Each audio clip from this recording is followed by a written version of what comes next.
those. But again, everyone, great to be here. My name is David Rush. I am with Unblinded, and I've been privileged to partner with 10,000 Black interns and all of you fine folks in thinking about some of the dynamics of interviewing and communication, resume building, and also relationship building. And how do we do that all at the most effective ways? And we're all learning and we're all growing. And it's helpful to understand some of the dynamics that work, some of the dynamics that don't work, and how do we optimize our skill sets? How do we go into relationships and interviews in the best way so that we can achieve the results we want? And that's what this is all about. And I know I'm grateful to 10,000 Black interns for providing the space for all of you to have exposure to this and to be able to use some of this content. And what we found from last year is that the folks who have tuned in and used all of these tools and tricks and tips have really gotten a lot of value out of it, but also a lot of success in positioning themselves powerfully for the interviews and having success in the interview. So with that, I'm going to pull up a deck for today's session, and we will get underway in just a moment as I do that. So today, the focus is on building connection and rapport. And so as we look at this topic, I want you to think about, like, what is connection and what is rapport? And I'm actually going to ask those questions in just a minute. So as you're thinking about connection and you're thinking about rapport, like, what is that? So what is rapport? Maybe let's use the chat.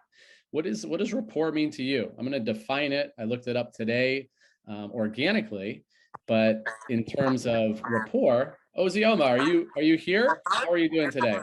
I'm fine. Hello, good evening. Good. Welcome back. You are a regular participant in my conversation, so good to hear from you again. But when you hear the word rapport, what do you think? What comes to mind? I think it's mostly somebody you vibe with, some sort of connection, or mostly someone you vibe with. There's some sort of vibe between two people also. In my own understanding. I hear vibe, someone you vibe with, which there's some kind of vibration. I also heard connection, which is, we're connecting. And so what does it mean to vibe with somebody? What does it mean to connect with someone? I see cordial relationship in the chat. Who's someone, maybe Ozioma, that you have good rapport with? It could be a family member, it could be a friend, but who's someone that comes to mind when you think about, I have good rapport with that person? It would be my friends and my family. I don't know, but my friends, for them to be my friends who've had some sort of rapport, so it will be my friends. We could relate to some things. We have same things in common, and so with that we could kind of relate to some things and vibe to some extent. Amazing. And if you have good rapport with your friend or a good friend, what does that mean? Why are they a good friend? And why is that considered good rapport? Okay, I would say we share same goals. We have share same goals. We aim, we sort of aim for something in life, and we share same goals and values, and we are working towards that. We have some sort of positive energy to support each other and to be there for each other, and then amazing. I'm hearing a lot of commonality. I'm hearing we connect with each other. We may have some common interests. There are different things that connect us inside of the relationship. It's why we've gotten closer. And so I didn't know what the definition of rapport was coming into this. I could have given you my own definition, but I looked it up. So let's see what the Google search said. So it's a relationship, especially one of mutual trust and affinity or emotional affinity, and then also harmonious relation, correspondence, accord or agreement, affinity, analogy. It's a French word, often in the phrase en rapport, in or into close relation, accord, or harmony. So as we think about that, and we're thinking about building relationships, and this, as I'm setting the context of this entire conversation, this could be in an interview, or this could be in a networking conversation, or this could be in any relationship that you have in your life. So I think today's session, even though I'll paint some of the picture of how you might use this in an interview, it's really universal. And if you can get some of these understandings and bring them to your everyday relationships, it's going to make a world of difference, not only professionally, but personally as well. So this is a universal, I'd say, training in connection, relationship, rapport, and how do we create that with other people. So the path ahead is before us. Let's think about rapport. How do you create rapport with somebody? Like what pathway would you go? I see Fayo is here. If we could bring Fayo up. Fayo, when you think about building rapport with someone, how do you do that? Like what's the pathway to actually creating rapport and connection with anyone? I would say it would be spending time with that person, getting to know the person and understanding things about them. Absolutely. And how would you do that? Like, how do you get to understand something about somebody? You're talking to them, interacting with them, asking them questions, relating to different things that they tell you about or scenarios that have occurred in your life or their life, and just having a conversation with them. So I love it, Fao. You are hitting on some of the notes, and we're going to see all the notes in just a moment. But is it speaking about ourselves, or is it being deeply curious about the other person? I think you've already answered this, but I'll ask the obvious question. Which one of these do you think it is? And I think Fayo just left the building and she's back. Fayo, which one do you think it is? Like when we think about rapport, is it more about telling them about us, or is it more about us being curious about them? I think it's about us being curious about the other person. 100%. And it is important for us to share ourselves at some point.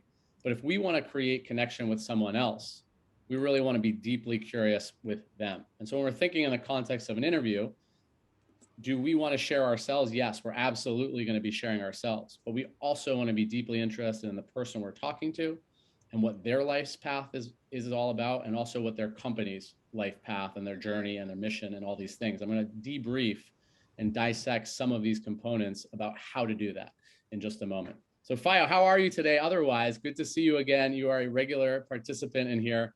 And this is the other thing I say, everyone, be interested rather than interesting. Some people like to be very interesting, but the people we like the most are the ones that are most interested in us. So Fayo, I'm interested in you in this moment. How are things with you other than thinking about rapport and connection?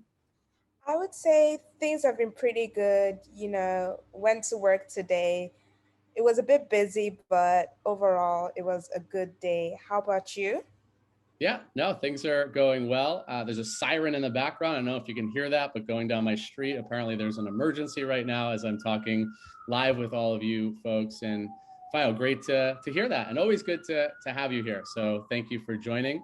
And should we move on, Fayo? I'll ask for your permission. Is it okay if we move to the next slide? Yeah, sure. All right, you are in charge. Here we go. So let's think about this. How much should we be speaking? Fayo, if you're still here, let me ask you this question. How much do you think in a conversation is the ideal? Like what percentage of the time should we be speaking, and what percentage of the time should we be listening? And I everyone else out there, put your thoughts in the chat as well. I see 70-30. 70-30, Felicia, is that speaking or listening? So the first number, let's say speaking. The second number is listening. What are your percentages, everyone? I see uh, 50-50 in the chat. Fayo, what say you? I'd say maybe like 7% speaking, but I feel like listening should be more important. Very good. I see 50-50. You should listen more. 30-70, 40-60. Everyone, I'm not going to tell you there's a right or wrong percentage, but I'll share with you a fun quote that was told to me one time, and I think it's a good way to look at this. We have two ears and one mouth. So if it's 50-50, maybe, but maybe it's 66-33, but we should be listening and looking to listen and be curious and ask questions a lot more than we're looking to speak. When we speak, we want to speak concisely and valuably and convey a lot of interesting and heroic, unique qualities, but also we want to give them the gift of our listening. And when I think about that, we want to spend more time listening than we do talking, and What if you did this? What if you listen to people like they've never been listened to before? Like you give them your undivided attention. You're more curious about them than they've ever experienced someone being curious. Somebody said that to me one time. What if in every conversation, that's how you showed up? You were more curious about them than anyone in their entire life had been curious about them. How would they feel about you in that case? Fio, because you're here, and if we can bring up O'Shane or Olawanafemi, let's bring up some more folks. But Fio, like when somebody actually listens to you, how does that make you feel? It makes me feel important and that they actually care about what I have to say. And not they don't have some sort of facade with conversing with me. Like they're not trying to use me for like a means to an end, that they're actually curious to know and understand what I'm saying. And we can feel that, right? Like we can feel when somebody's just asking us questions, and if they actually are listening and truly care about us. There's a shift there, right? You can feel it. Yeah. Yeah. And so which one do you like more? Clearly, we like it when somebody's giving us their undivided attention, when they're not just routinely asking us questions. They're actually questions that are specific to what we're talking about. It's not like they're playing on their phone and then asking a question and not paying attention to the answer. Or it's not what else. It's not that we're asking them a question, they answer it, and we're just thinking about the next thing we're going to say. We want to think about how can we listen to them even more deeply. So Fio, thank you for being here. I do see O'Shane has come up to the stage as well. So let me interact in just a moment. But O'Shane, I'm going to share some questions with folks. And then O'Shane, I actually want to run through these with you if you would be willing to do so. So everyone, when we're thinking about emotional rapport, thinking about building rapport with someone, I'm going to offer you 5 magical questions. And why I say they're magical is because if you just use these simple questions, you can unlock a world of connection with any person that you speak to. It could be in an interview, and I'll frame it that way as well, but it could be in any conversation with any person. And you can do it in minutes if you use these questions and you practice them and you start to get really fluid in them. So this is a gift in and of itself. I learned these more recently than not, if you wouldn't believe it. And they unlock the keys to connecting with people, and they're simple. So listen to this. Where are you now? So with O'Shane. Misinformation. I'll echo Laura's statement. I'll stop there. Uh-oh, we've got some background there. O'Shane, are you there? I would say trust. Yeah, 1 second. The one that is going to lead All us. right, we got a little background noise. Sustainable and inclusive growth. Yep, should be good now. O'Shane, are you good? All right. In essence, let's actually play with this and everybody watch how this evolves. So O'Shane, like, how are things going for you today? Yeah, things are going quite well. Today I spent a few hours like fixing up my why questions. So literally, and other from that, I was literally listening to. What you heard in the background is the Rita's next event. So that's literally ongoing. So I literally am spending the day also listening to the leaders of the world and what's the next chapter. So yeah, that's really what I've been on to today. Well, that sounds like a pretty good day. When you said why questions, what did you mean by why questions? Questions in terms of why banking, why the one being banking. I had a little opening that I'm working on, 2 openings. I like to keep my work quite secret until it actually becomes a reality, but I'll give one away, I guess. So yeah, I'm working on an opening for a particular bank, and so the why questions of why that bank, and also why that particular job role or that career path. So that's what I've been working on.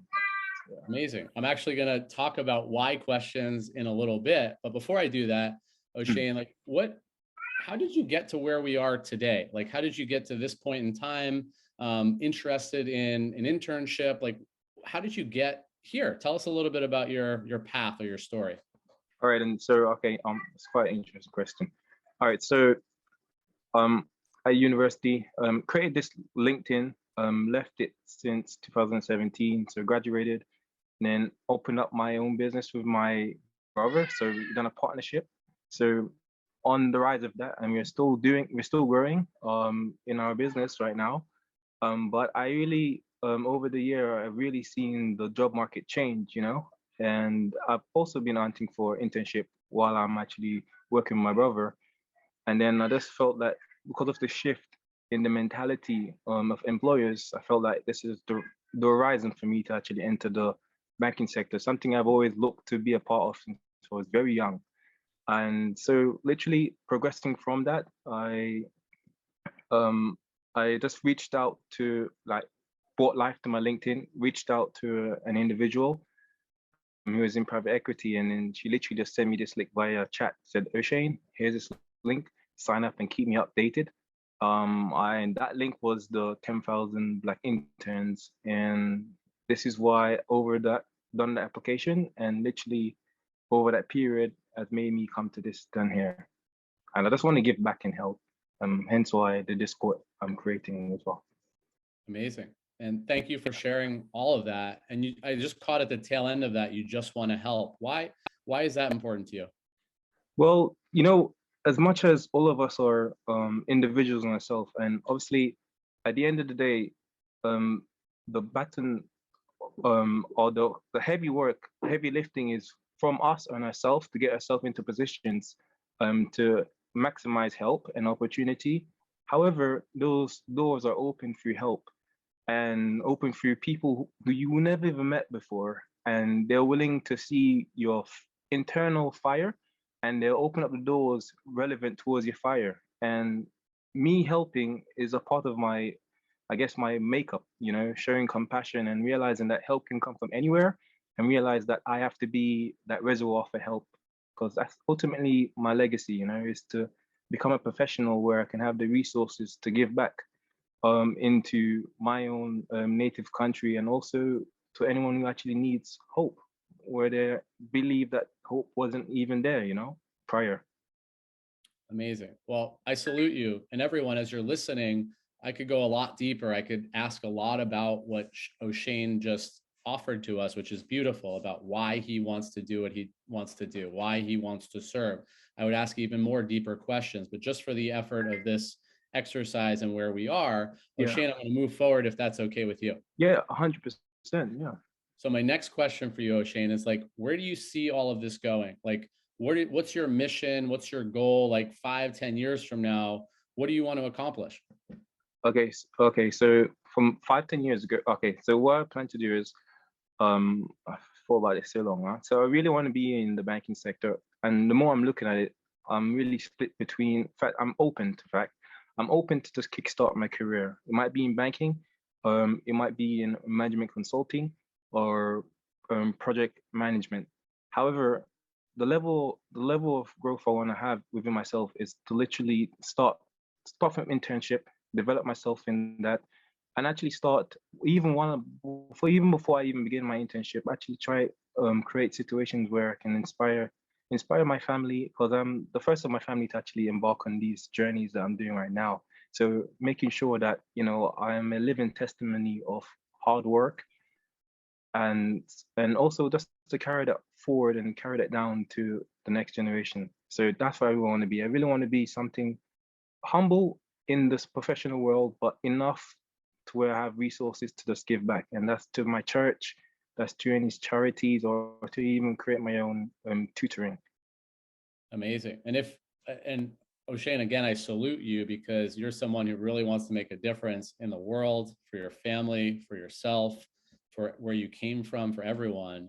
What if it could all work out?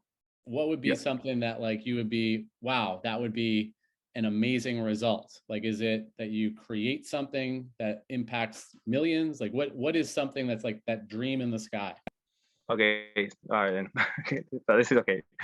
All right, that's a wonderful question. Okay, so what is the dream in the sky for me?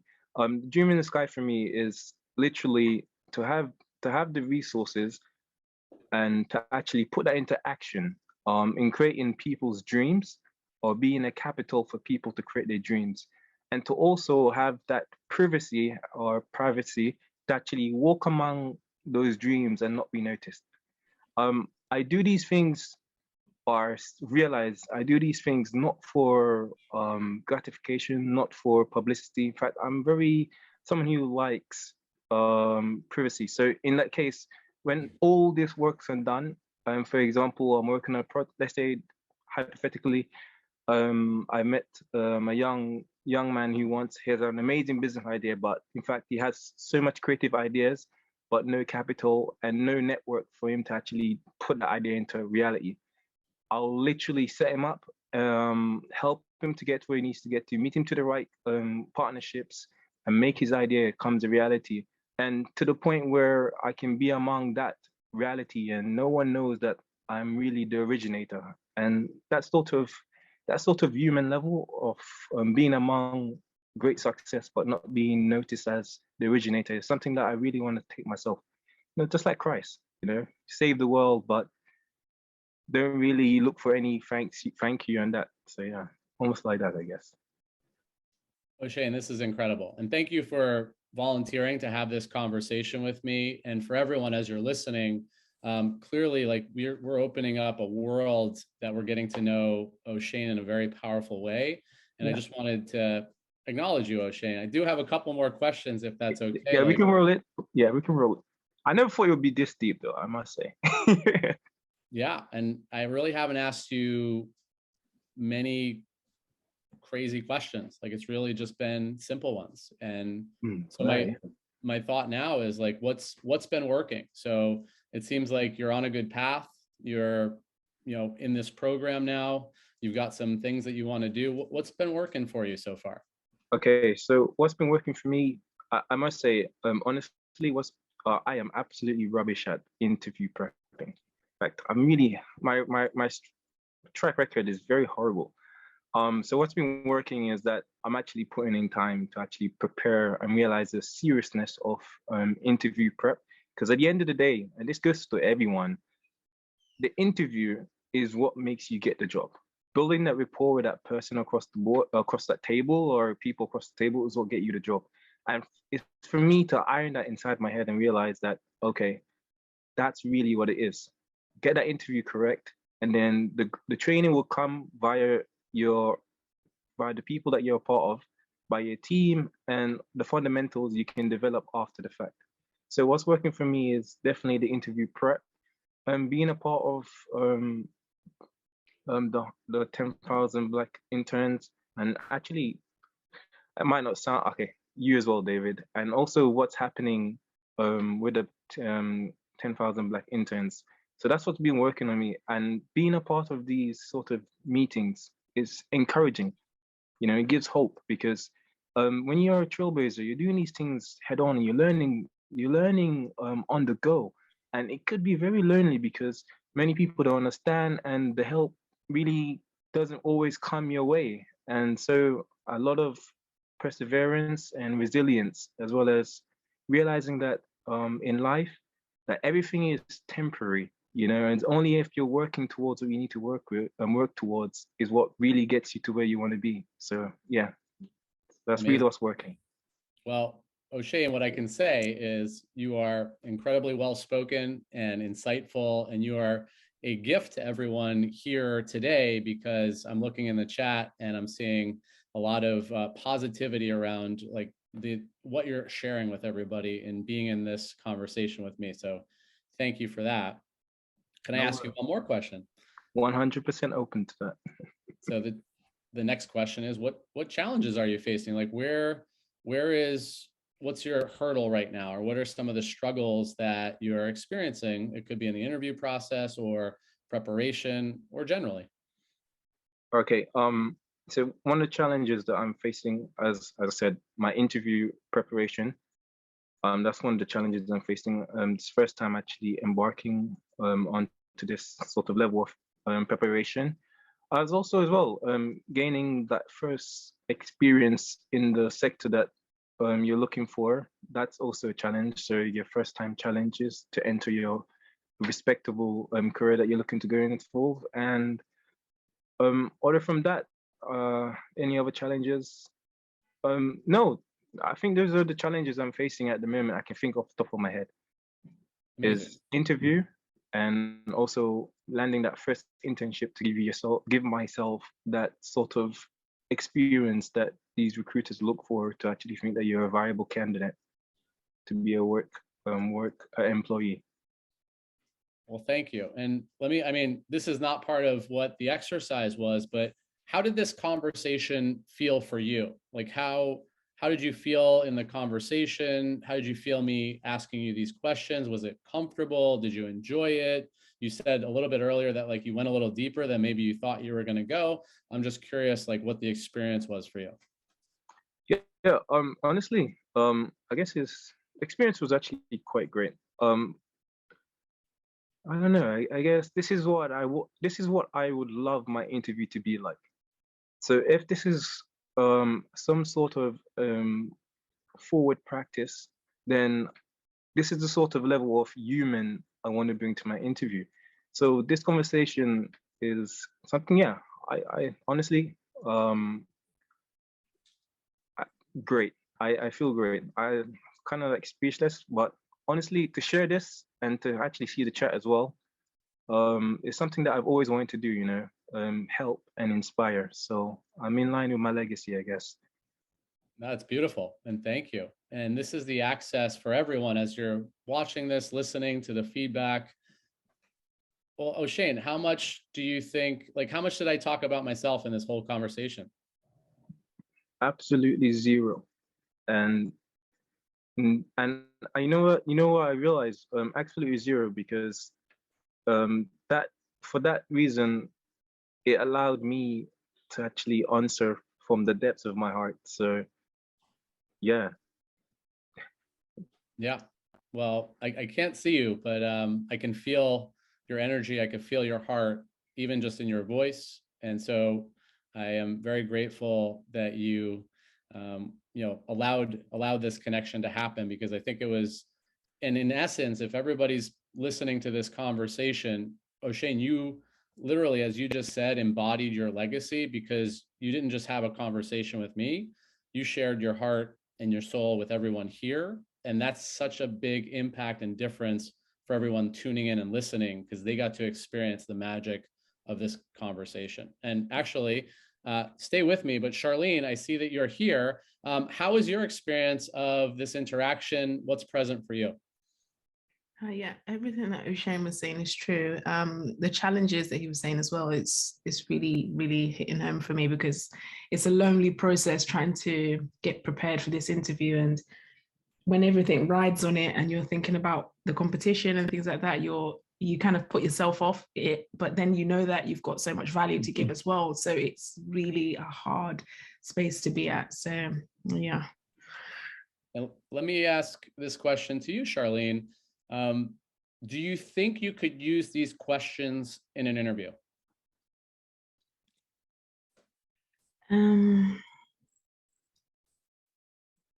I don't know. I don't know how.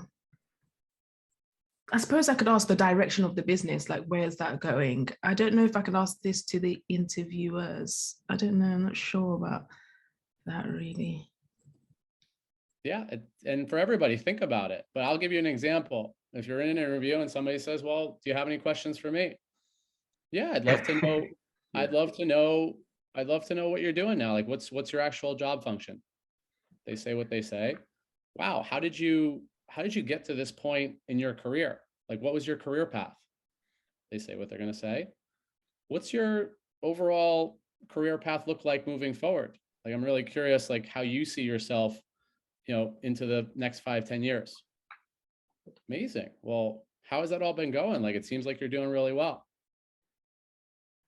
That's so cool. And like, what challenges are you facing right now? Is business going the way you wanted it to? What are some of the main struggles? Charlene, as I just said those questions, do you think those are reasonable questions to ask somebody? No, yeah, what you said is true. But you know what? The person interviewing me is actually at the top of their game.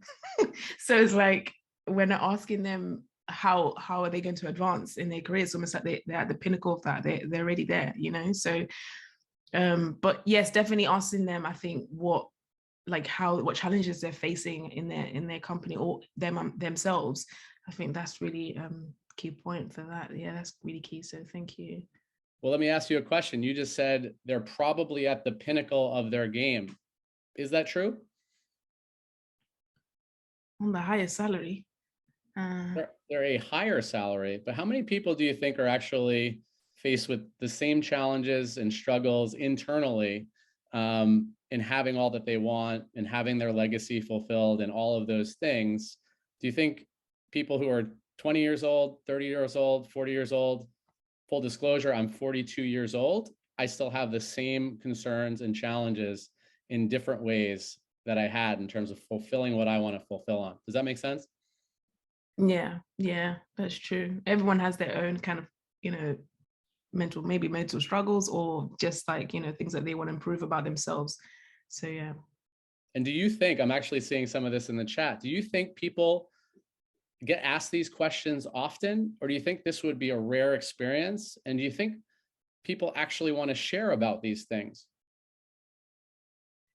You're so right. Yeah, that's true. And yeah, if no one is going there asking with these things in mind or asking these questions, then actually it sets me apart, isn't it? And it is about relationship building, isn't it? And I see in the chat from Daniela, you have to have the right tone. Yeah, so I'm not, if you listen to my tone, I'm delivering it in a very curious, interested, I'd say heartfelt tone. And so that's what there is for everyone. As we're thinking about these questions, they are very reasonable to ask. You should try to practice them, but they're not far off from being really relevant questions. And I bet you'd open up people to be sharing with you, and it would demonstrate, we say heroic, unique identity in terms of speaking it like who you are. The way that you show up and the questions you ask actually demonstrates a different kind of heroic, unique identity, if that makes sense. Does that make sense, Charlene? Yes, but another thing I wanted to ask actually was, what when I asked what challenges are you facing, am I asking that to them personally or to their business? It depends, but it could be both. Okay. It could be for you personally, like, because they're sharing about themselves and their career, you're listening to what they say, but it might be like, oh, well, like, do you see yourself staying with this firm? Like, are you happy here? Or are there some challenges? Do you have bigger ambitions? Do you want to start your own firm at some point? Do you want to start your own business? I don't know what those answers are. You got to feel it out in the conversation. Yeah. You might not go to the challenges necessarily if it doesn't feel right, if they're giving a lot of resistance, but if they're open to it, and you're coming from curiosity, like they offered you the opportunity to ask some questions. Yeah, like I could ask about your business, but I actually want to get to know you as a person. And that would be very distinctly unique from what most people do in interviews. Yeah, and personable. Yeah. And another thing I wanted to ask as well is, when you get to interview, because of COVID and Omicron and all the different types of coronavirus, would I shake their hand, or should I not do that? Should I just, like, how would I go about it? Because I've never done that in a business context. I've had interviews, but I've never had it in like that kind of setting. I think what I've seen a lot of people do is you can ask the question, and it could be simply like, do you shake? If they say no, then no. But because right now, like a lot of people will ask me like, oh, do you hug? I'm someone who's okay with hugging in times of COVID, but it's nice to ask rather than assume. So it's actually a consideration. I might say, yeah, like, hey, nice to meet you. Do you shake? And if they say yes, shake. If not, then no problem. Does that make sense? Yeah, thank you so much. Thank you. I think checking in and asking that question. I see Oluwanifemi. Are you here? How are you doing today? Hello, hi David. I'm very well. How are you doing as well? I'm good. How is this conversation landing for you? Any thoughts or questions that you have around how this all has gone? Today has been very, very uplifting and very comforting at the same time.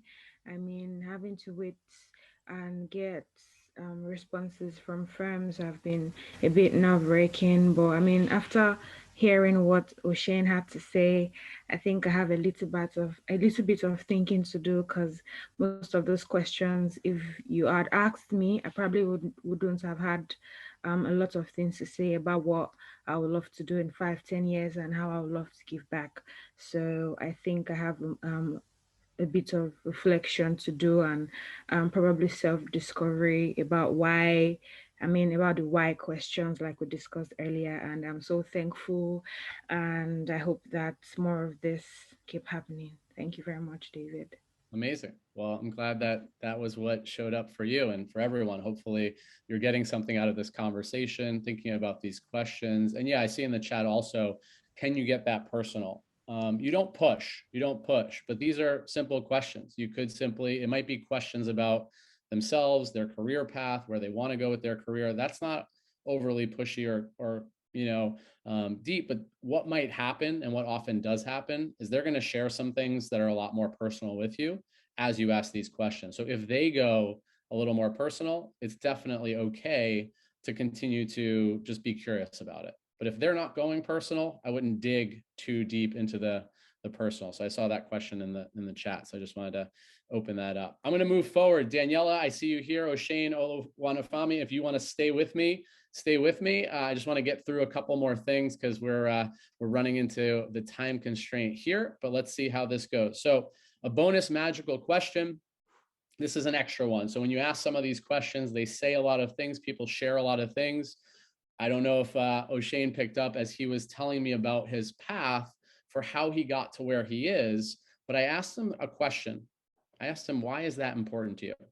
Why was that something that was of interest to you? I asked why. And when you ask why, it's not a why explaining that to me. It's like, why would you do that? No, it's a curious why. It's, wow, why was that important to you? Or why was that of interest to you? So the magical question here is simply why. And referencing what was said in the chat earlier, it's, yeah, why is that important to you? And you say it in a tone where the curiosity is there. Why is that important to you? So Shane, I don't know if you remember me asking you that question because we're probably in the heat of it, but do you remember me asking you the question? Yeah, definitely. It came to why do you when you're done your grand dream, why do you want to do that? And yeah, I just gave you some of my motivation onto that aspect. Do you want me to continue on that? No, you're good. You're good. I just wanted to see if you heard it, and just for everybody that I put it in there. It wasn't necessarily, you don't have to go there, but sometimes when it's like, oh, well, why was that career path curious to you? Like, how did you navigate your career? Yeah. Or why do you want to go in that direction? Like, what drives that underneath for you? And we learn so much about your deeper passions along the way, O'Shane, and thank you for sharing them with us. So we're not going to get into all of this today, but I did want to give it to you as we've been thinking about listening more than speaking. And certainly in an interview, you're going to do a lot of speaking because they're going to be asking you questions. But when the opportunities arise and they say, well, would you like to ask me some questions? I just want to give you a few things that you could use, access, have specific questions about the company and the curiosities, but what do we all want? We want that connection, that deep rapport. And that was just an access to do it. If you want to try it out, I highly recommend practicing it along the way, but I don't think it's off the radar. And I think it's really actually powerful when you ask somebody that you're in an interview with, like, wow, like, how did you get to where you are today? Where do you see this all going? How's business going? Where do you want business to go? Questions like that connect with them on a more personal basis, even though it's not personal.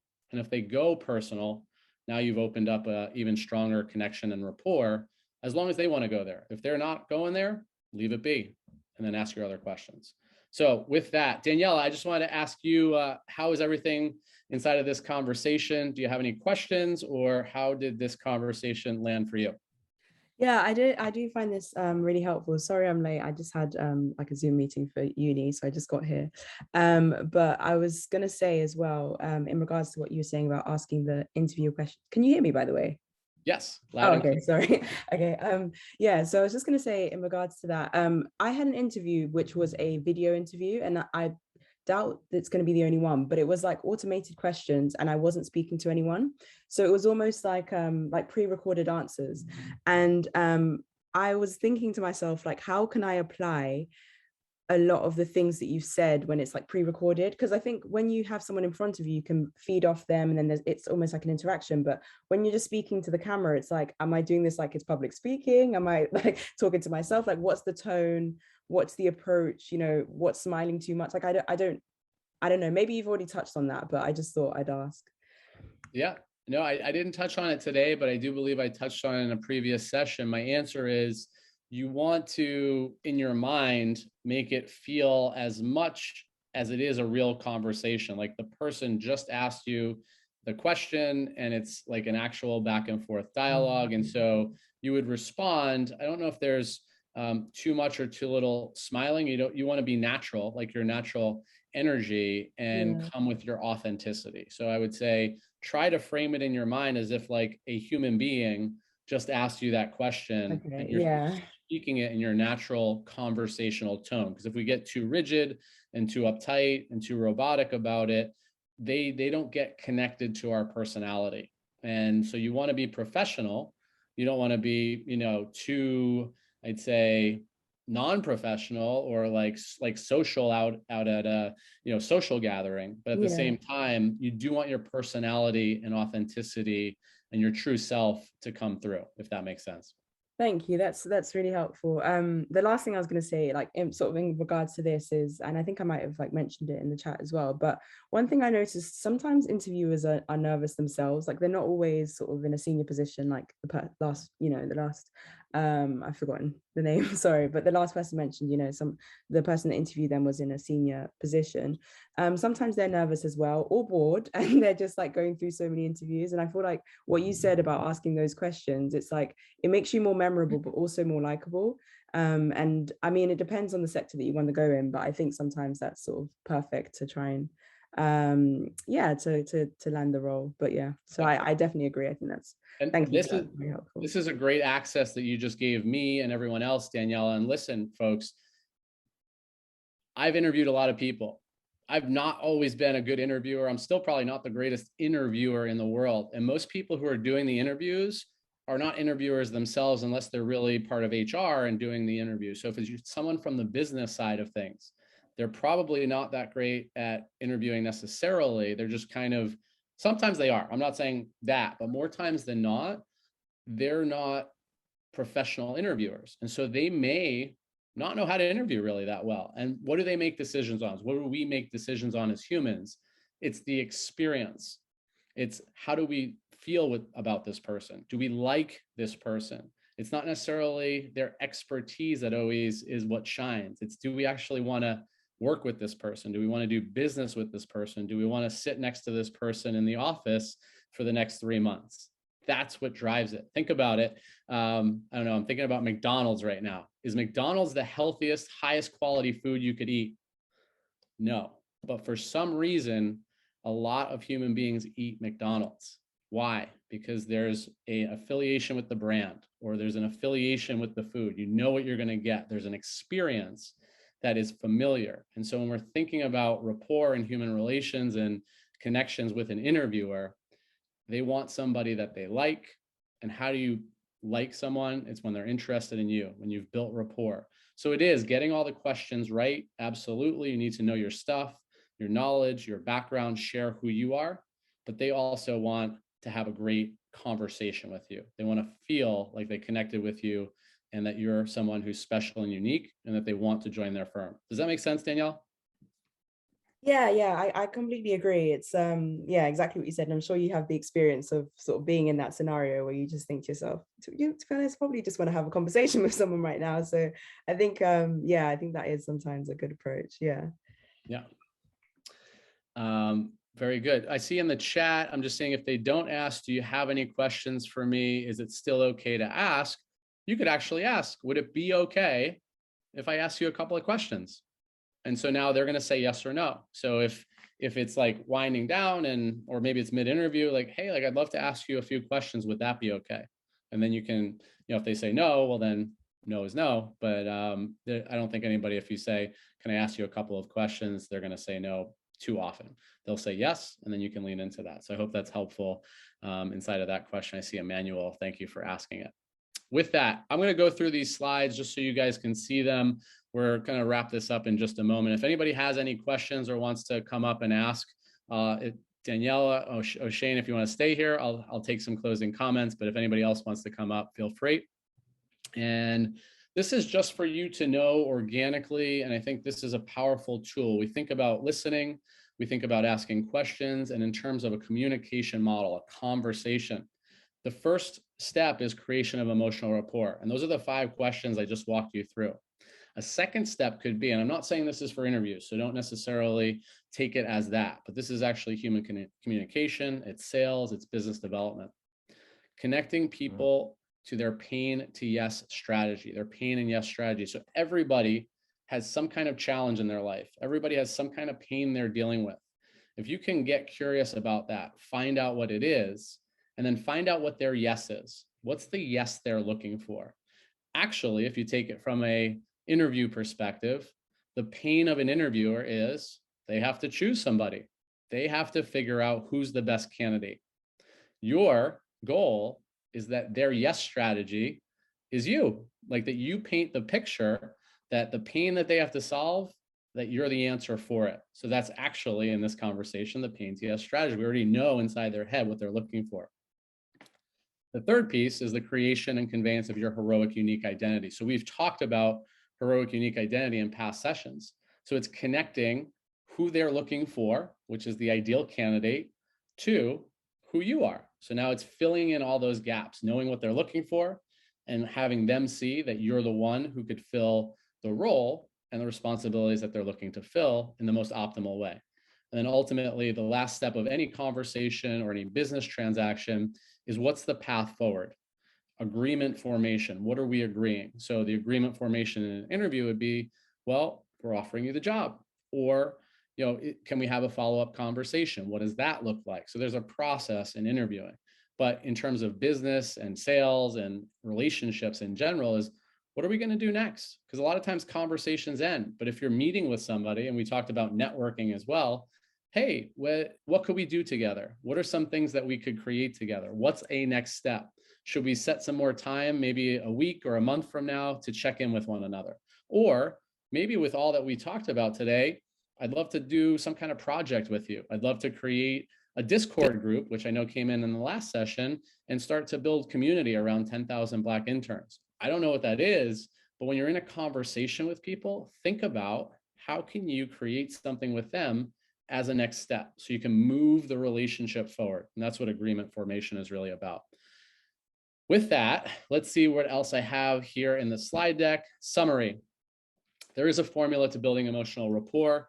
It's the questions that we ask people. It's the way that we listen to them. It's the questions that I outlined earlier. There's all different kinds of approaches. That's one approach, and it works pretty well. So get clear on how you build emotional rapport with people, because it's a powerful strategy, whether or not it's in an interview or just a personal friendship and everything in between.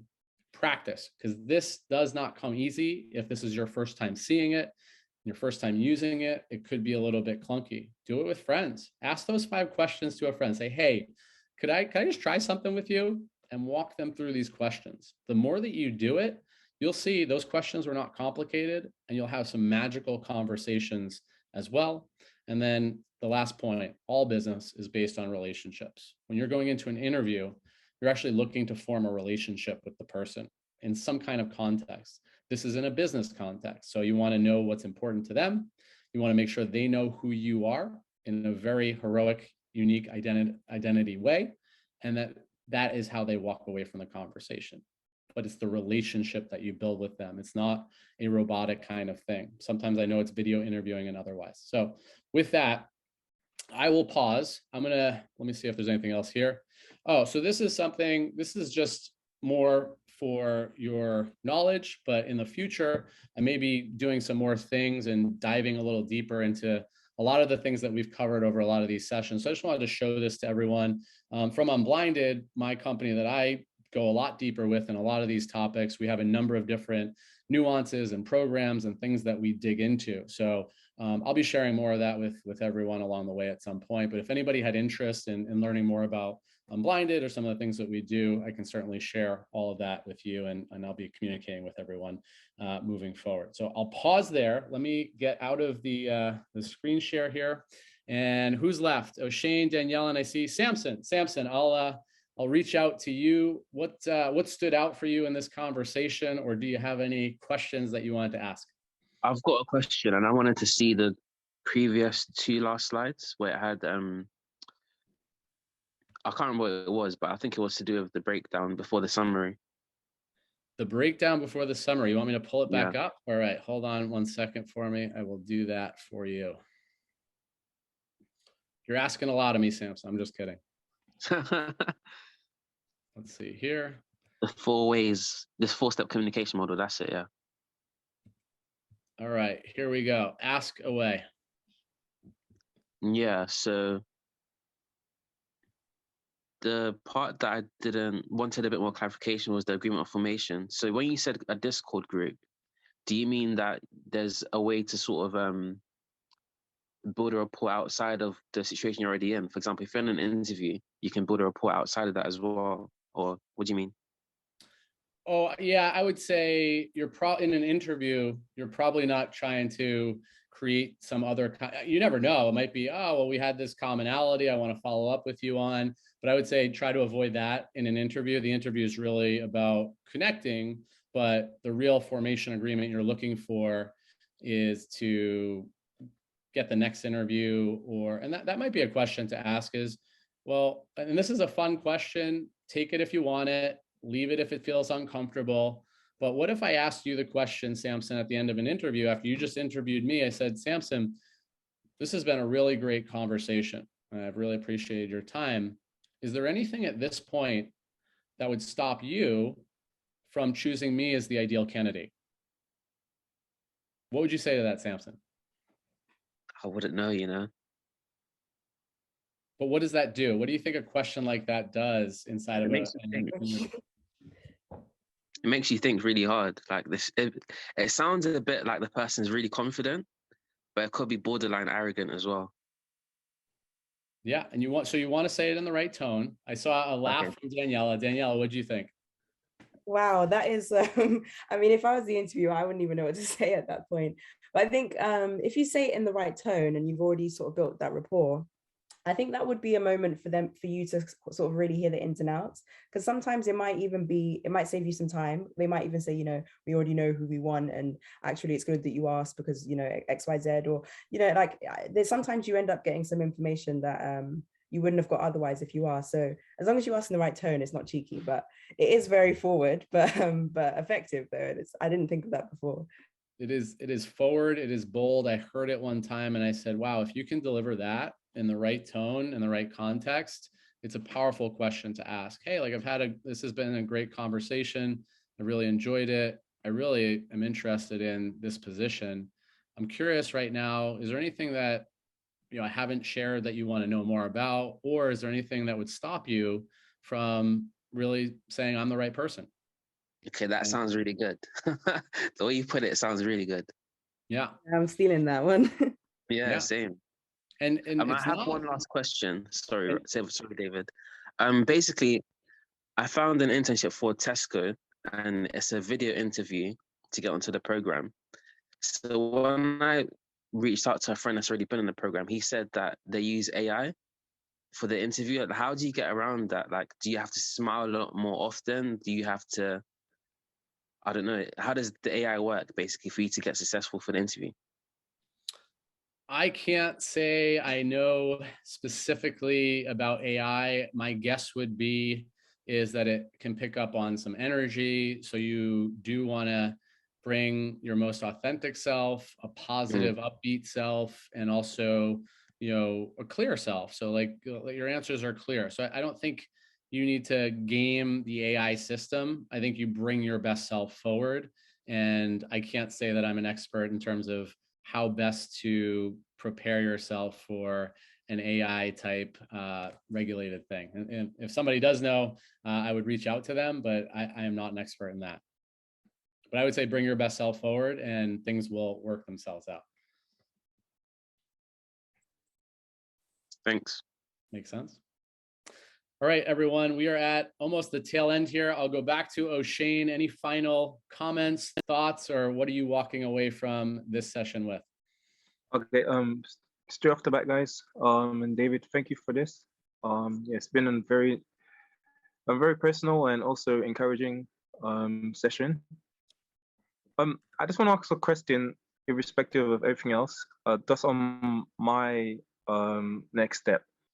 So I was talking to this recruiter, David, or Danielle, if Danielle's today. I'm talking to this recruiter, and she basically gave me a job description, and she firstly, she saw my CV, and then she spoke with the teams, and a particular team liked my CV, and therefore she gave me the job description for the particular role. And asked me if I want to discuss further. So obviously, I have the names of my managers on this job description. So as it stands now, I'm preparing my whys and really getting myself clued up as if interviews around the corner. So I just want to ask, after my preparation, is it a wise move to actually reach out on LinkedIn and actually contact my managers and to actually build rapport with my managers? So you're saying when you say your managers, they're not your managers yet, but they would be if you got the role. Is that what you mean? Okay, yeah. And yeah, potential managers. Sorry, I put myself in such a mood that I really want to make it count. So I'm already thinking I'm already there. I just need to do the steps. Well, that's good. Yeah, That's actually potential good. managers. I'd say that's good positive mindset and visioning for the future. Yeah. I would just be careful reaching out ahead of time because you already have a setup. Like if that's who you're going to be interviewing with or connecting with, you don't want them to be tweaked in any certain way. So my recommendation, I'm not saying I'm the authority on this, but I think it's pretty sound, is I would stay away from reaching out unless somebody says, hey, you should reach out to them and connect, because it could be something that, aside from it being a good interaction, might be like, oh, like, why is he reaching out to me right now? And they're thinking about it. Some people might say otherwise, so don't take my my recommendation as the end all be all, but I would I would recommend against it. Yeah. Okay, no worries. It's just the fact that the recruiter said that they actually liked me and would want me in their team. So I was just thinking, well, I might as well just speak to them beforehand. But I'll move by the recruiter space then. I guess that's the wisest thing to do then. Did you already have a relationship with them? Like they already know who you are? Yeah, basically the recruiter sent my CV to the relevant teams, and then they said that they would like me to be a part of their team. And the recruiter came back to me and then said that, would you like to discuss further? So, and she sent me the job description. So obviously she's pretty much told me you need to do your preparation. And I'm thinking, okay, I do my preparation and I got the names of the people who I'm supporting. Is it okay if I should just, when I'm fully prepared, open up some Zoom call and actually get to know them on a level, and so they realize that I really want this, or something on that sort of favor? I was thinking. If you don't know them personally already, or you haven't met them in person, and all you know is that they said, oh, I saw the resume, we like him. That's where I would be careful to reach out. Okay, then. They're going to follow their process. And so you don't want to, have that come into an impactful dynamic around the process. Yeah, okay, understood. And I saw someone in the chat as well. Yeah, I'll refrain from that. Thanks for that. And thanks for that as well, David. But I guess just closing it off, guys, understand that everyone faces difficulty, and you owe it on yourself to get yourself through it, and also ask questions with people that are going through the same things, your peers, to actually give you that open mindset that it's not only you, but there's help out there to help you. Guys, as soon as the support from the 100 Black internship is finished, I'm planning to get the Discord live so we can all help each other, So please realize that the Discord is only active when everyone's there. And when everyone's there, then that's when the community can actually thrive. Okay, so let's thrive together. And that's my closing points, I'll say, David. And thank you. Absolutely, thank you, David. Thank you, O'Shane, for your contribution today, your communication, your heart, your soul, your leadership, and all of it was much appreciated by me, and I believe by everyone who tuned in today. Let's go, Daniela or Samson, any final comments? And for everyone, I'm just posting in the chat. If you haven't connected with me on LinkedIn already, please do. And if you want to join the session that I'm going to be hosting this Saturday, it's going to be a little bit more smaller group, and we'll do some breakout rooms and different things around interview skill sets and some of the things that we've talked about this week. Feel free to sign up for that on the link I just put in the chat. But final comments, Daniela, anything that you wanted to share before we go our separate ways? Yeah, just I mean something quick, just kind of going off what you said, just remembering, like, for us to all remember it's two-sided, and building a rapport is like it's equal on both sides. And I think it's important to remember if you know, if the connection doesn't feel good in the interview or there's something a bit off, it's not always because of you. Sometimes it might be that that job and that work environment is not actually a good fit. So don't kind of always internalize any kind of thing that feels negative or anything that feels like, you know, you're not too comfortable. It might actually be a good thing, and it might be that the culture of the company doesn't actually align with your own values. So yeah, don't beat yourself up about interviews. Yeah, I think that's a great closing message for everyone. I know the interview process can be very charged or stressful, but if you bring your best self, your authentic self forward, and it doesn't feel right, it might not be right. And that might actually be a good thing that it doesn't work out sometimes. I know we want this to work out because we want certain things to happen, but sometimes it's not the right time and it's not the right place. And sometimes things don't go the way we wanted them to. And that's actually a good thing. So thank you, Daniela, for bringing that forward. And last but not least, Samson, any final comments from you before we part ways? Just to say thank you for all the help you've been giving us so far. I've enjoyed your sessions, and I'm probably going to see you on Saturday. All right, fantastic. Well, Samson, good to have you here, and looking forward to seeing you on Saturday if you make it. And everyone, have I don't know if you're tuning in live or maybe you're on the recording watching this, but pleasure to be with you all, and we'll talk soon. Thanks, everyone.